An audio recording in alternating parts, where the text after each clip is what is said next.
Je croyais qu'on avait enfin trouvé notre maison de rêve, mais dans les faits, c'était un portail vers l'au-delà. Quand j'avais 12 ans, ma famille a emménagé dans une nouvelle maison. Y avait-il un être surnaturel qui tentait d'intimider et d'effrayer ces deux enfants? J'étais convaincu du danger. Des meubles étaient projetés dans les airs, c'était violent. L'esprit était donc très puissant. Il faisait preuve d'agressivité et il cherchait à faire du mal. Quand j'étudie un cas, j'évalue la crédibilité des témoins. J'étais couché dans mon lit et je me sentais épié. Je ne sais pas ce que l'entité a dit, ce n'était pas clair, mais ça m'a effrayé. Je savais que c'était grave. Les gens se sentaient menacés. J'allais protéger ma fille. Personne n'a le droit de me séparer de ma fille. Qu'est-ce qu'on me voulait? Dans l'après-vie, ils cherchaient probablement à se venger de leur affront.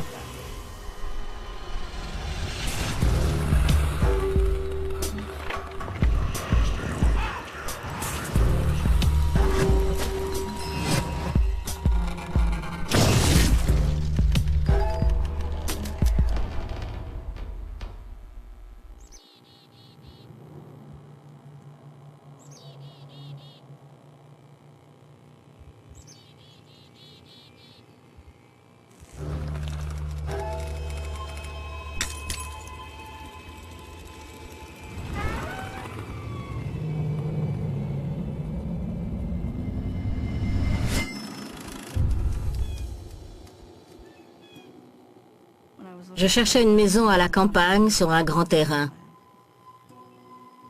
Quand j'ai visité cette maison, ça a été un vrai coup de cœur. Aaron Goodpipe, première prise, prêt. En tant qu'enquêteuse, quand je me penche sur un cas comme celui de Laurie Kinraid, il faut faire quelques vérifications au préalable. On doit pouvoir éliminer la possibilité que les événements ne soient pas paranormaux. Ensuite, quand il se produit des phénomènes qui semblent en effet paranormaux, il faut tenter de préciser le mobile du revenant et son identité. On était mariés depuis 7 ans quand on a eu un coup de cœur pour cette maison et elle était bon marché. Je trouvais que c'était l'endroit parfait pour un nouveau départ, un lieu sûr où il vit Brian en toute quiétude. Je croyais avoir trouvé notre maison de rêve. Mais dans les faits, c'était un portail. Vers l'au-delà.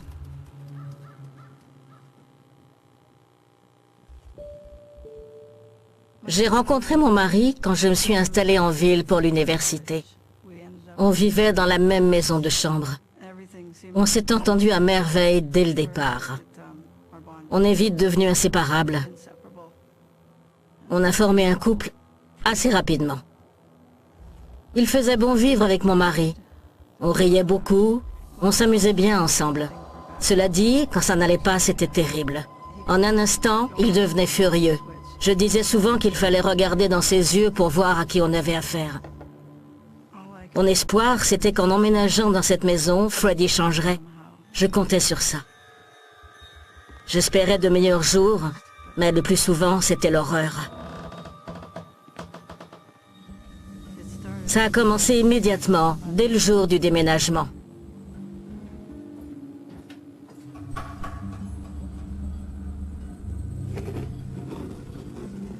J'avais 2 ans et demi quand on s'est installé dans cette maison. Même toute petite, je voyais que mes parents avaient une relation conflictuelle. À son pire, mon père était terrifiant. Je me souviens que je le craignais terriblement quand j'étais petite.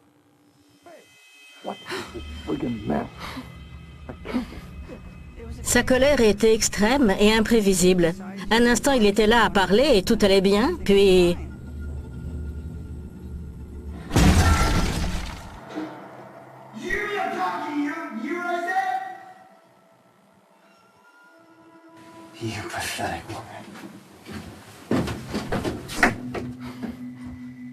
Je me disais qu'en achetant une maison, la situation se redresserait, mais ça n'a rien changé. Il devenait de plus en plus obsessif. Je savais que c'était grave.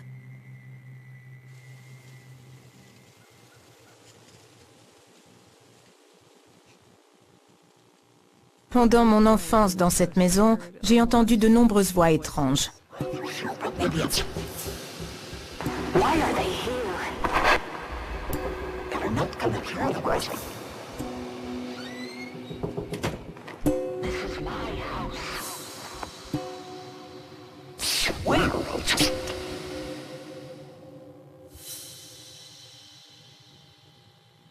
C'est dans ce coin que j'ai entendu des voix de femmes.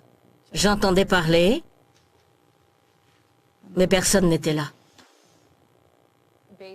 Selon les transcriptions du témoignage de Laurie, il s'est passé de nombreuses choses étranges après leur installation dans la maison.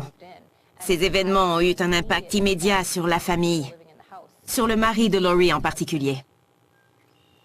Je me souviens encore des sautes d'humeur de mon père. Ses yeux devenaient tout sombres. C'était terrifiant. J'ai commencé à comprendre assez rapidement que quelque chose ne tournait pas rond. On n'avait pas le droit de fermer les portes. Son prétexte initial, c'était qu'il enlevait les portes pour les restaurer, mais il ne les a jamais replacées. Mon père était paranoïaque. Il avait l'impression qu'on agissait dans son dos. Il en faisait une obsession. Il ne supportait pas qu'on soit dans une pièce avec la porte fermée. C'était insensé. Je n'y comprenais rien.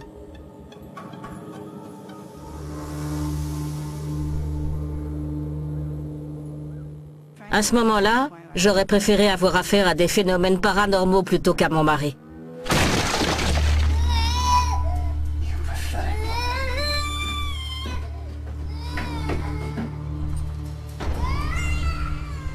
Parfois, il perdait complètement le contrôle, et l'activité surnaturelle dans la maison augmentait vraiment. Son instabilité, c'était comme mettre de l'huile sur le feu. Il y avait sûrement une corrélation, car plus mon père exprimait sa rage, plus la maison semblait hantée. Quand il y a une énergie très négative, comme quand quelqu'un est furieux, ça peut éveiller un écho chez un esprit en colère qui est là. C'est comme si les deux énergies se confondent en fait. L'activité a toujours été plus importante dans une partie de la maison, sur les 3 étages. C'est dans ce coin, juste là. J'entendais des bruits, les assiettes et les tasses s'entrechoquaient, c'était bruyant. Ça me perturbait vraiment d'entendre tout ça sans en connaître la cause.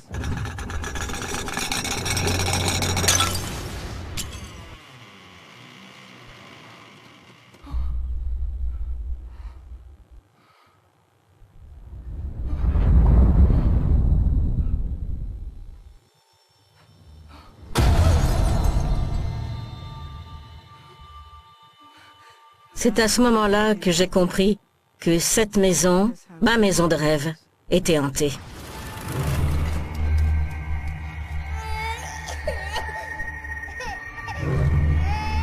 La première chambre que j'ai eue toute petite était la pire. C'était horrible. C'était ma chambre pendant ma petite enfance. Il y avait de l'activité à glacer le sang ici. C'était terrifiant. J'entendais des bruits de pas près de mon lit. J'avais tellement peur que j'en tremblais. J'étais tétanisée. Je n'arrivais pas à cligner des yeux ou respirer.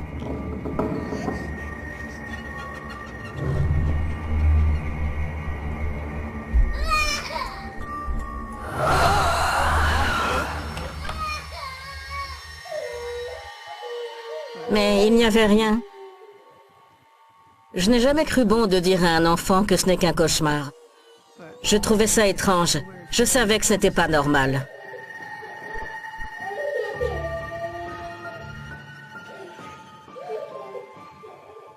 Selon moi, les enfants viennent d'arriver de l'au-delà et s'en éloignent au fil du temps.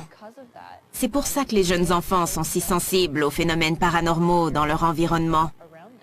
J'ai tendance à croire que leurs expériences sont réelles.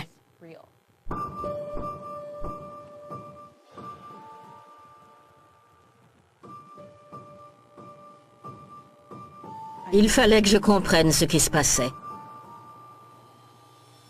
J'ai donc décidé d'aller consulter les archives de la ville pour en apprendre davantage.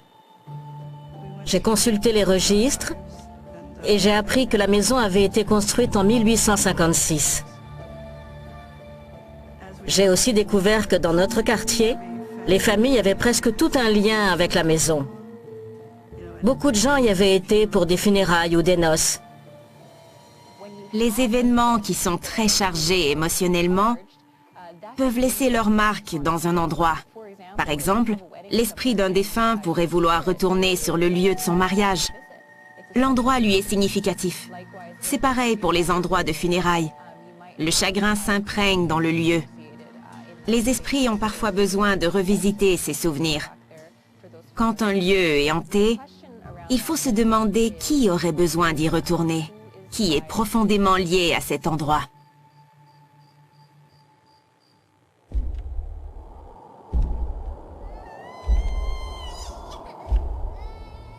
J'ai entendu un bruit à l'étage, puis j'ai entendu une voix.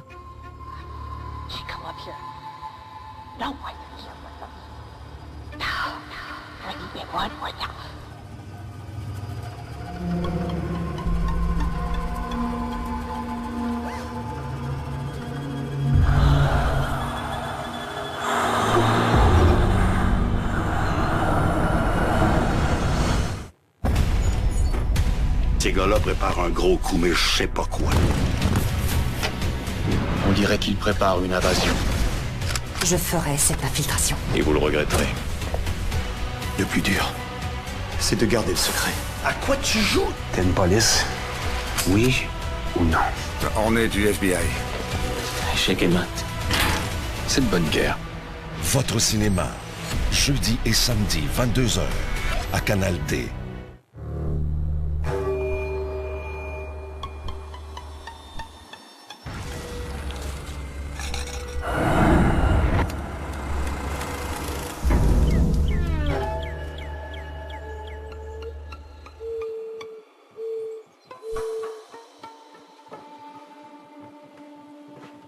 C'était juste là, au sommet de l'escalier. C'est là qu'elle était. Cette femme m'a bien fait comprendre qu'elle ne voulait pas que je monte. C'est complètement surréaliste de voir une telle apparition. Le temps semble s'arrêter. Le message que j'ai entendu dans ma tête, c'est « Ne monte pas ». Cette femme était territoriale. Elle était en colère et voulait m'intimider.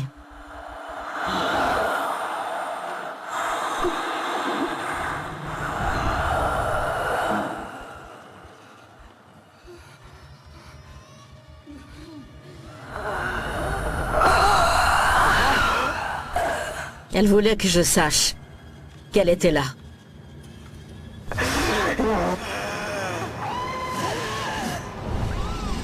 Je me suis fâchée. C'était inacceptable. Mon enfant était là-haut. J'allais protéger ma fille. Personne n'a le droit de me séparer de ma fille.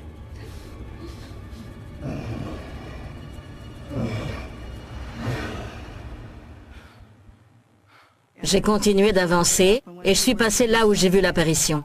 L'instinct maternel est plus fort que tout, non?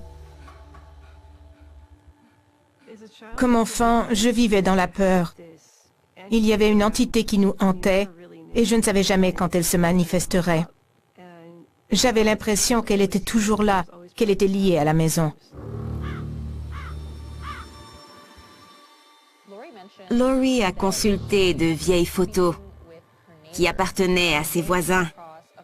Et elle est tombée sur une photo d'une femme qu'elle reconnaissait. C'était la même femme qu'elle avait vue dans sa maison. J'ai découvert qui elle était. C'était une ancienne propriétaire de ma maison. C'est son fantôme que j'ai vu au sommet de l'escalier.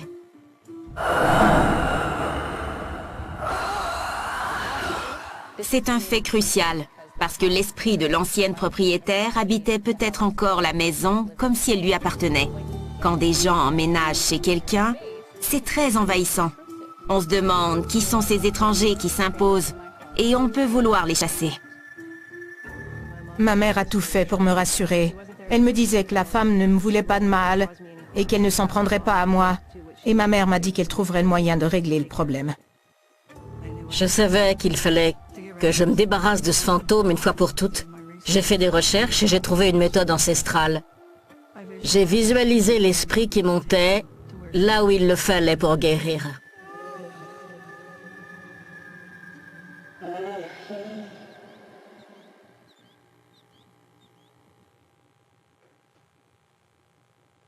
Elle a pu franchir les portes vers l'au-delà, et je crois que cette femme a trouvé la paix, et on a trouvé la paix du même coup, pendant un moment.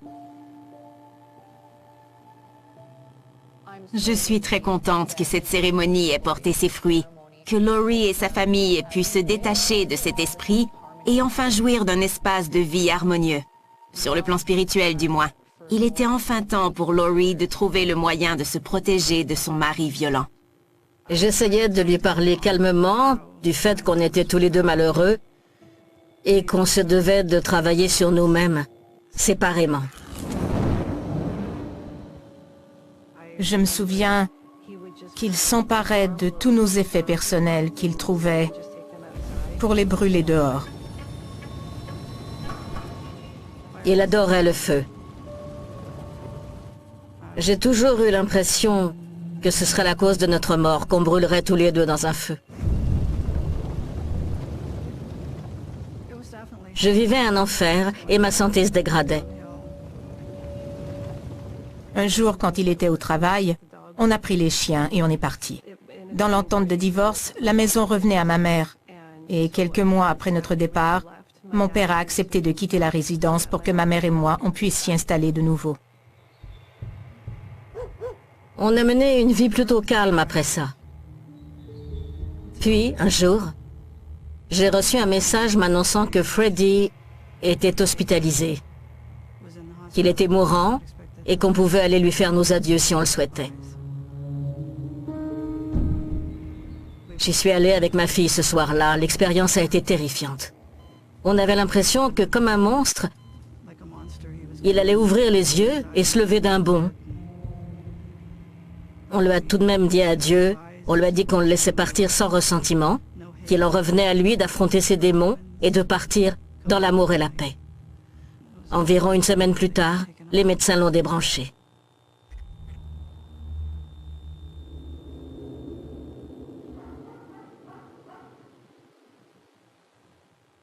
C'est à ce moment-là que le cas si complexe de Laurie Kinraid a pris un tournant terrifiant.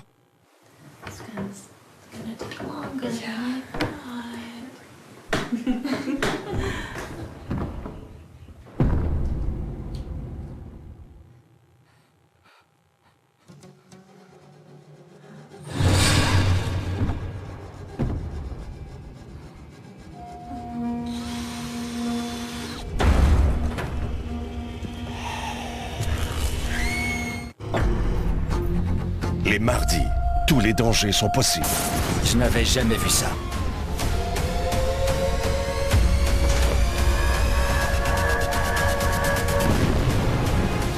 Ça s'est passé tellement vite, j'ai crié. On n'avait aucune certitude qu'elle allait survivre. Il fallait sortir de là à tout prix. Oh non! On craignait pour notre vie. Les mardis catastrophes, dès 20h, à Canal D.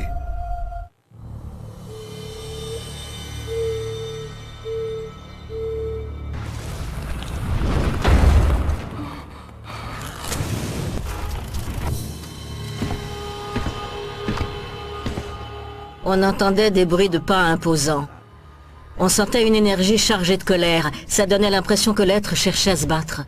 Le bruit me rappelait mon mari, quand il faisait les 100 pas avant de faire une crise de rage. C'est à ce moment-là que j'ai compris que c'était au tour de Freddy de hanter la maison. Et il voulait se venger. J'étais la cible de mon mari violent. J'étais plus terrifiée que jamais. L'ex-mari de Laurie devait être furieux que Laurie et sa fille aient pu lui échapper lorsqu'il était vivant. Dans l'après-vie, il cherchait probablement à se venger de leur affront.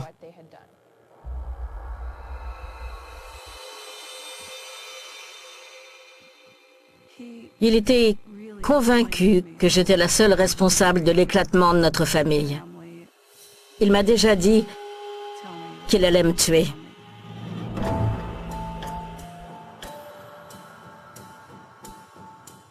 Ça ne me surprend pas que, même dans la mort, il n'ait pas voulu lâcher prise. Un soir, j'étais à l'étage et j'ai décidé de purifier la maison.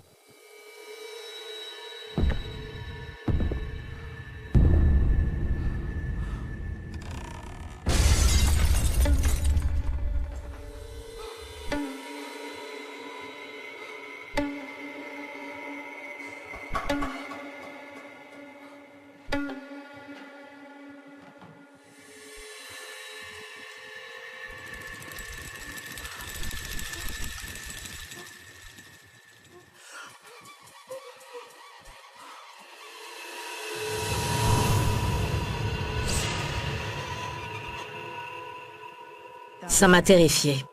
Le danger était réel. Des meubles étaient projetés dans les airs. C'était violent.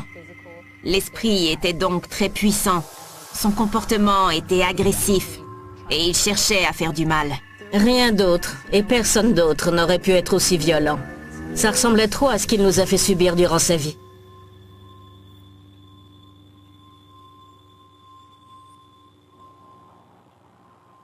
Quand mon père est mort, j'ai apporté ses cendres à la maison.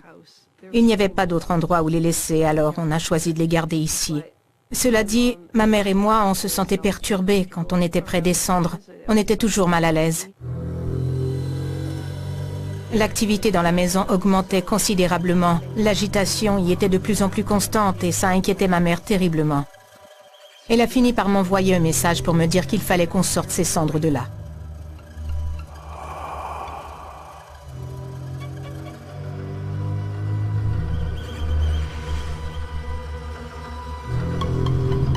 Je sentais que je devais me débarrasser de cette énergie si menaçante. On a trouvé un endroit au lac Huron. Je lui ai fait mes adieux une seconde fois et je l'ai libéré. Je crois que ce geste de Laurie et Brian a servi de conclusion. En vidant ses cendres dans le lac, elle disait au monde des esprits, et à Freddy en particulier, qu'ils n'avaient aucun pouvoir sur elle et qu'ils n'étaient pas les bienvenus dans la maison. En somme, elles ont coupé les ponts spirituels avec le royaume des esprits et donc Freddy, qui a alors été banni de leur vie.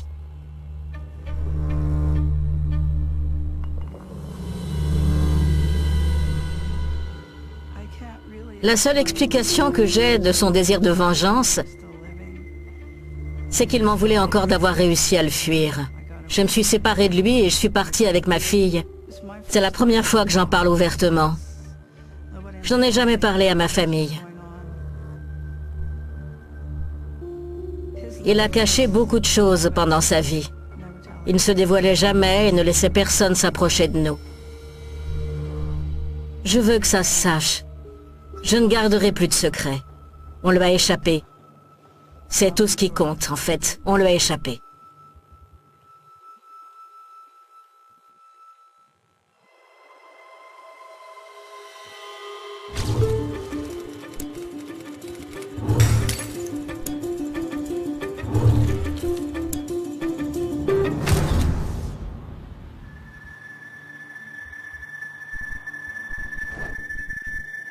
Quand j'avais 12 ans, ma famille a emménagé dans une nouvelle maison à Menifee, au sud de Los Angeles. À cette époque, c'était un nouvel ensemble urbain. Ce n'était pas encore une ville. C'était un quartier isolé. Mais j'étais content, parce que je trouvais ça paisible. Et j'ai vite noué de nouvelles amitiés. Un jour, la paix que j'appréciais tant a disparu.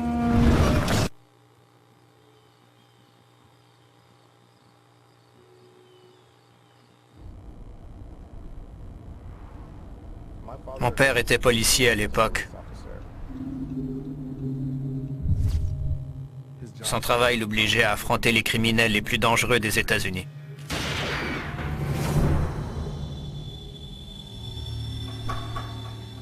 Compte tenu de sa profession, Mon père trouvait que c'était risqué pour les membres de notre famille de faire des sorties. Alors, ce qu'une famille normale ferait, comme manger au restaurant, on devait sortir de la ville pour le faire.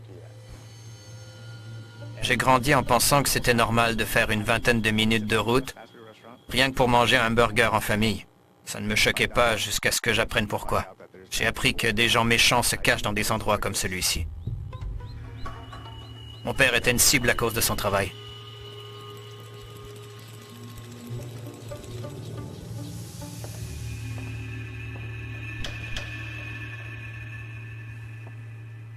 Il ne nous a jamais parlé de son travail. Il préférait garder ça pour lui. Sa priorité, c'était d'assurer notre sécurité. Mais quand on est enfant, on est très curieux. Je voulais savoir ce qu'il faisait. Ça m'aurait servi d'être moins curieux.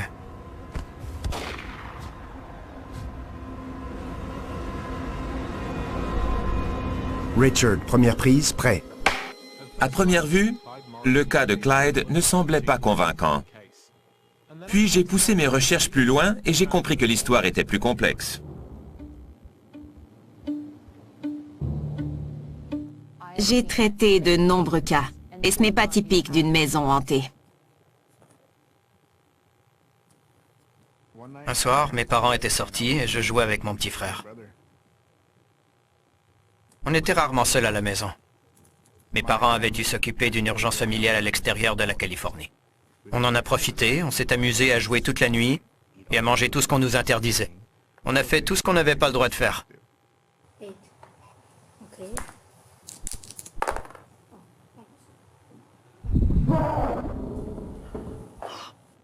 On aurait dit une voix d'adulte, une voix d'homme. Je ne sais pas ce qu'il a dit, je n'ai pas compris les mots, mais ça m'a fait peur.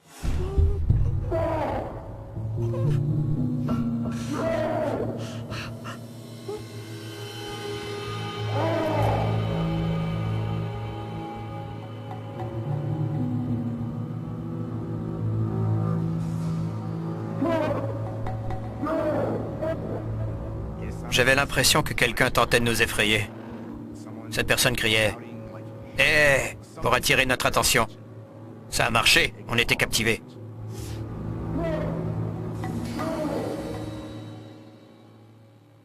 Clyde et son frère étaient assez jeunes à l'époque.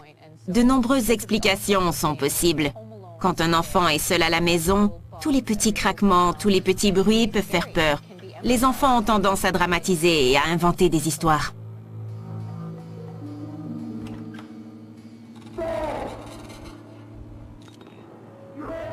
Je croyais que quelqu'un était entré par effraction. J'ai tout de suite su que j'étais en danger. J'étais seul à la maison, avec mon petit frère, Malcolm. Il n'y avait personne d'autre.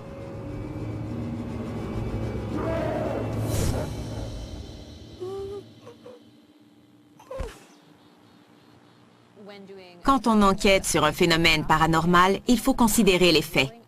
Il faut pouvoir éliminer les causes rationnelles de cet événement. Clyde était dans un quartier où le taux de criminalité était élevé. De nombreuses circonstances favorisaient ce genre d'incident. Comme policier, le père de Clyde participait à la lutte contre le crime organisé. Il avait affaire à des gens particulièrement cruels. Il les arrêtait et les emprisonnait. Il faut penser à l'hypothèse qu'il s'agissait d'un criminel violent et revanchard en chair et en os. Une personne capable de tuer qui voulait du mal à un policier et ses enfants.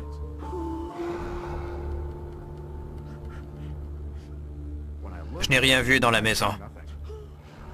Je sentais une présence, par contre. There's no one there.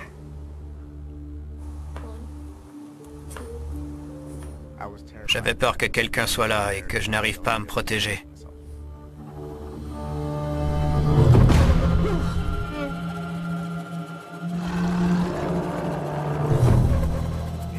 C'était comme si quelqu'un avait claqué les volets dans un élan de colère. Le récit de Clyde est passé d'enfants qui s'inventent des peurs à des manifestations physiques indéniables, comme des volets intérieurs massifs qui claquent. Les volets se sont fermés et on a tout lâché. On se demandait ce qui venait de se passer. Personne n'était près de la fenêtre. Ça prend de la force physique pour fermer un volet si violemment. Ça prend beaucoup d'énergie pour que ça se produise. Y avait-il un être surnaturel qui tentait d'intimider et d'effrayer ces deux enfants? L'être savait qu'ils étaient seuls à la maison. J'ai pris la fuite avec mon frère chez le voisin, qui était censé veiller sur nous. On priait pour qu'il soit là.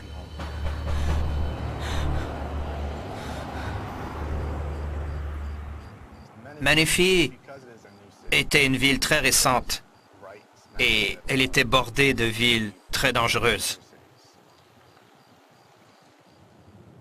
Des criminels avaient commencé à s'aventurer dans notre quartier. Ils commettaient des vols dans des véhicules et dans des maisons. Les gens se sentaient menacés. Ils se demandaient si le danger persisterait. Ce serait logique de penser qu'une des personnes que le père de Clyde avait arrêtées, ou un membre de sa famille, avait trouvé son adresse et cherchait à se venger. Quand on a dit à notre voisin qu'il y avait un intrus chez nous, il nous a cru. Il nous a dit de rester chez lui. Il a pris son fusil de chasse et il est allé inspecter notre maison. Il est allé voir à l'étage, puis il a fait le tour du rez-de-chaussée, de la cour arrière et du garage. Il nous a dit qu'il n'y avait personne chez nous et que comme mon frère et moi on était fatigués, on avait dû l'imaginer.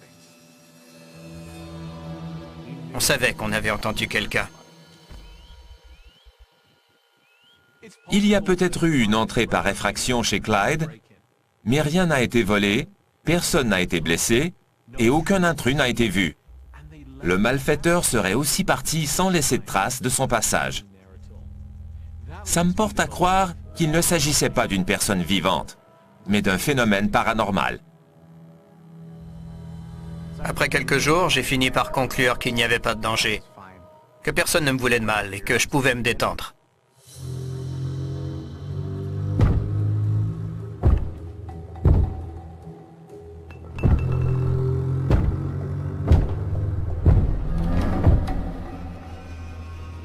Puis, j'ai entendu des bruits de pas sur le toit au-dessus de ma chambre.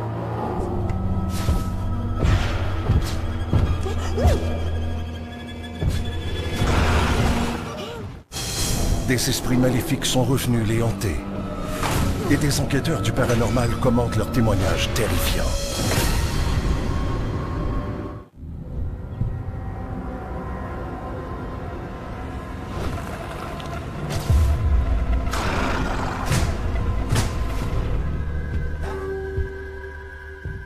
Quelqu'un marchait sur le toit de ma maison. Et j'ai figé. Mon père n'était pas encore rentré.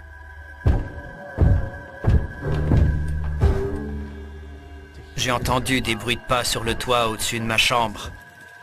Ça m'a terrifié.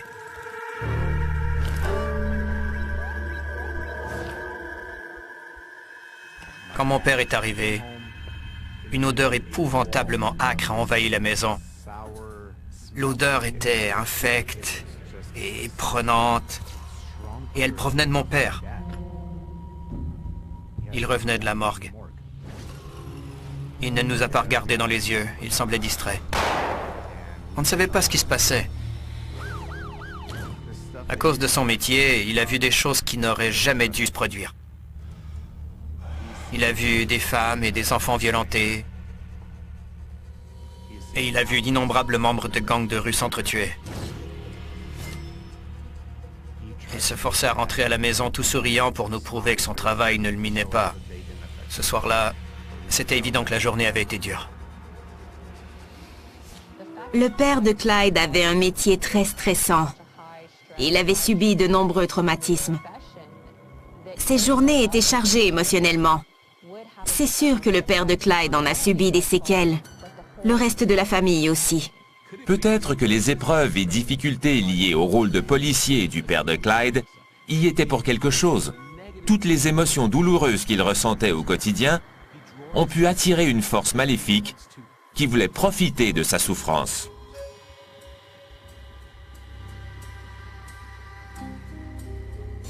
J'ai dit à ma mère que j'avais entendu des pas sur le toit. Selon elle, je faisais du cinéma.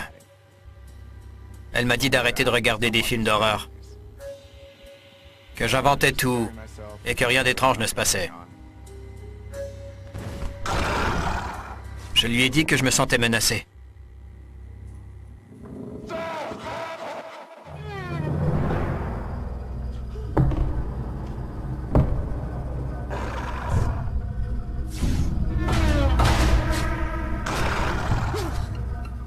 Plus les phénomènes se produisaient, moins ils suivaient la logique du monde tangible. C'était clair pour Clyde qu'il se passait quelque chose de très grave. Les enfants sont encore très près du royaume des esprits. Et ils sont vulnérables. Clyde sentait la menace. Il sentait une présence dans sa chambre, dans son espace. C'est à prendre au sérieux. Avant d'emménager dans la maison, on a eu la chance d'assister à sa construction. On a visité le chantier souvent. Au début, il n'y avait que des tas de terre partout. Et ma mère nous avait dit que le site entier reposait sur un ancien cimetière. Notre rue au complet. Selon la mère de Clyde, le quartier a été construit sur un cimetière sacré autochtone qui est gigantesque. Clyde a proposé une explication très convaincante. Moreno Valley, c'est la terre de la bande Pichanga depuis des millénaires. Il faut que les gens comprennent que les cimetières autochtones sont des lieux sacrés. Comme tout autre cimetière, ce sont des lieux de dernier repos. Pouvez-vous imaginer de construire une maison sur des restes humains des membres d'une famille? Absolument pas. Alors c'est logique de croire que si leur maison a été construite sur un cimetière, les esprits ont pu le voir comme un manque de respect et se mettre en colère.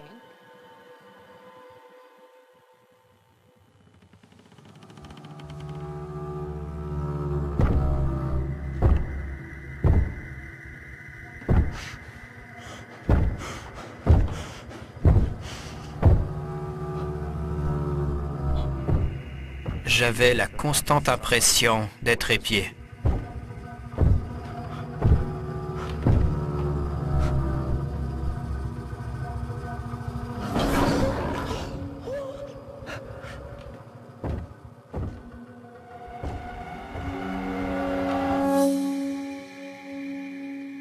J'ai commencé à penser que c'était peut-être lié au cimetière sur lequel ma maison avait été construite. L'idée me terrifiait. J'imaginais des fantômes partout autour de la maison et dans la maison. J'avais très peur. Comme il y avait un cimetière autochtone, on serait porté à croire que les esprits s'en seraient pris à la famille entière. Mais c'est Clyde qui était visé. À mon avis, il y avait une raison plus personnelle.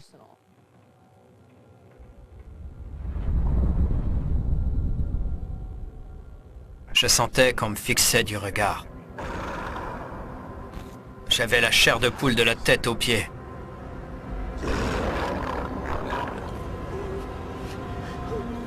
J'étais totalement terrifié.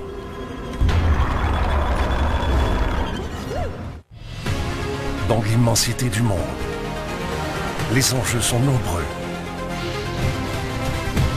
Pour tout comprendre, DocuD, mercredi 21h, à Canal D.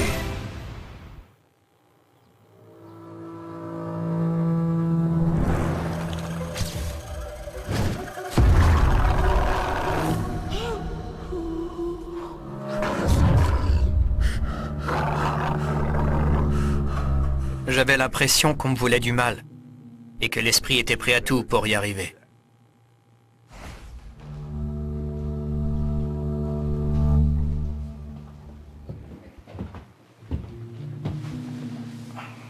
J'étais dans mon lit, et là, dans le coin, j'ai vu une silhouette debout. L'image était floue, mais je sentais qu'on me fixait du regard.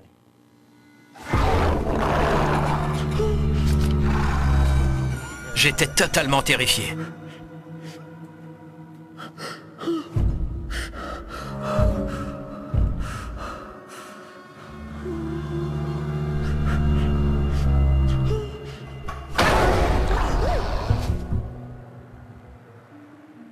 J'avais déjà eu peur.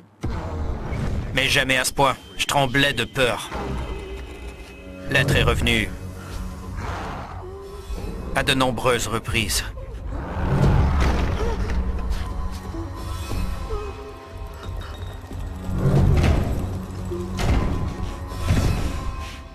Qu'est-ce que c'était? D'où est-ce que ça provenait?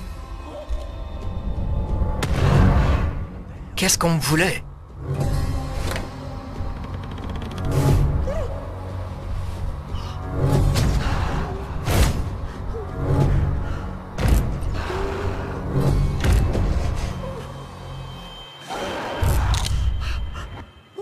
Ce phénomène étrange qui perturbait Clyde s'est d'abord produit une fois de façon isolée.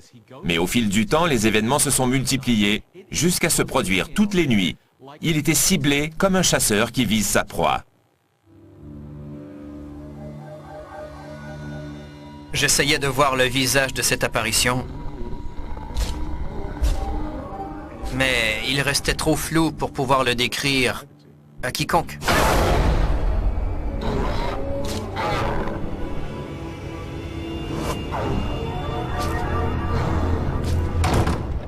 Quand on aperçoit un revenant, son apparence peut parfois révéler les circonstances de sa mort ou les raisons pour lesquelles il hante l'endroit. Quand j'ai compris que je ne pouvais pas voir son visage, je me rappelle avoir pensé à l'appareil photo de mon père. Mon père prenait des photos d'éléments de preuve en prévision de ses témoignages en cours. Un jour, j'ai cédé à ma curiosité. J'ai fouillé dans le menu pour trouver la dernière photo qui avait été prise. L'image était épouvantable. Quelqu'un s'était suicidé à l'aide d'un fusil de chasse. J'ai tout de suite saisi le lien. Mon père était sur le point d'arrêter l'individu, et je crois qu'il s'est senti obligé de se suicider à cause de mon père. Il cherchait donc à se venger.